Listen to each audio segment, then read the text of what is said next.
জন্ম কিংবা মৃত্যুবার্ষিকী পালন করা কি জায়েজ? এর উত্তর হলো, ইসলাম পূর্ণাঙ্গ একটি জীবন ব্যবস্থা। এখানে একজন মুসলমানের জন্য সব কিছু দেওয়া আছে, নতুন করে ধার করে কোনো শোনার কোনো প্রয়োজন নেই।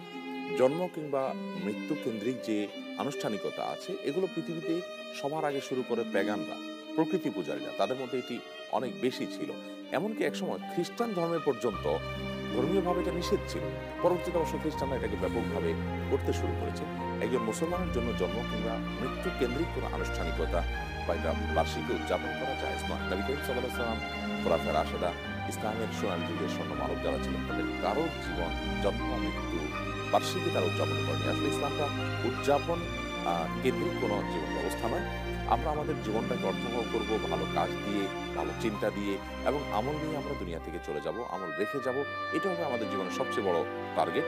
আমার জন্ম বা কিংবা মৃত্যু, এটা বার্ষিকী, কারোর মৃত্যুবার্ষিকী উদযাপন কিংবা আমার নিজের জন্ম দিবস পালন, এটা কোনো মানুষের জীবনে কোনো গুরুত্বপূর্ণ পাঠ না, বরং এটা বিভিন্ন ধরনের মানুষের ধর্মীয় কালচার বহন করার কারণে বিশেষ করে প্রকৃতি পূজারদের একটা অনেক ধারণা আছে যে জন্ম দিবস পালন করলে মানুষ ভালো থাকে ইত্যাদি ইত্যাদি বিশেষ প্রক্রিয়াতে।